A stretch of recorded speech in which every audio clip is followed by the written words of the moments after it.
অমর সিদ্ধান্ত। লাল পেরে শাড়িটা পরে ময়না সেদিন গিয়েছিল পুকুর ঘাটে জল আনতে। পায়ে ছিল তার আলতা রেখার টকবগে লাল আলপনা। ঝমঝম শব্দে বেজে উঠেছিল তার পায়ের নুপুর দুটো। পুকুরে কলসি নামিয়ে জল ভর্তি করল ময়না। তারপর এক ঝোঁকে তুলে নিল নিজের কোমরে ভারী কলসিখানি। তাকে দূর থেকে দাঁড়িয়ে লক্ষ্য করছিল এক সুদর্শন যুবক। নাম তার সূর্য।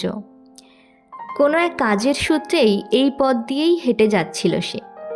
বিবাহের বয়সে উপনীত হলেও এখনও তার বিবাহটা সম্পন্ন হয়ে ওঠেনি।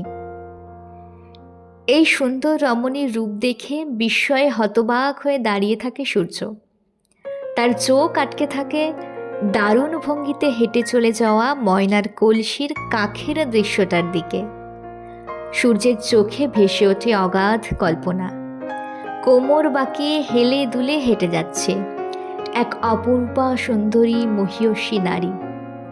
ঘরের দেওয়ালে পুরনো তৈলচিত্রের মতো কাখে মাটির কলসি নিয়ে খালি পায়ে হেঁটে যাচ্ছে সেই রমণী। তার হাঁটার তালে তালে দুলে উঠেছে কানের দুল দুটি। পায়ের আলতার আলপনা দুটি সূর্যের আলোয় ঝলকে উঠছে বারবার। ময়নার পায়ের নূপুর ঝনঝনিয়ে উঠেছিল সেদিন সূর্যের বুকের মাঝে।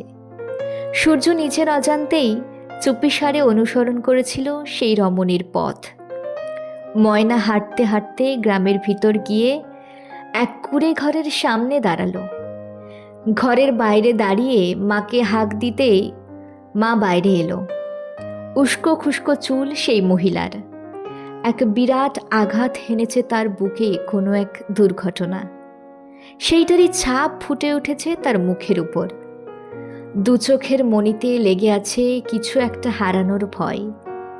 সে ভয় কিসের আন্দাজ করতে আর বাকি রইল না সূর্যের। বাবা নেই মেয়েটির। জানি না কোন অজ্ঞাত কারণে হয়তো তিনি মারা গেছেন, অথবা তাদেরকে ছেড়ে পাড়ি দিয়েছেন এক দূর দেশে। প্রথমে মুগ্ধতা, তারপর তাদের সংসারের দুর্বল অবস্থা খুবই মায়া এনে দিল সূর্যের মনে। মনের ভিতর সিদ্ধান্তটা পাকাপোক্তভাবেই গেঁথে নিল সে। যদি কোনোদিন বিয়ে করতে হয় তাহলে এই মেয়েকেই করতে হবে। তার দুশ্চিন্তাগ্রস্ত মায়ের চিন্তার অবসান ঘটাতে আর এই সুন্দরী রমণীর সঙ্গী হিসাবে প্রয়োজন তাকেই। তাদেরকে উদ্ধার করেই মিলবে তার আত্মার শান্তি। তার মুখ থেকে বিড়বিড় করে বেরিয়ে আসলো কিছু শব্দ। হে সুন্দরী রমণী, তুমি কে আমি জানি না, তবুও জেনে রেখো খুব শীঘ্রই আমি আসছি। তোমাকে সাথে না নিয়ে ফিরবো না সেদিন।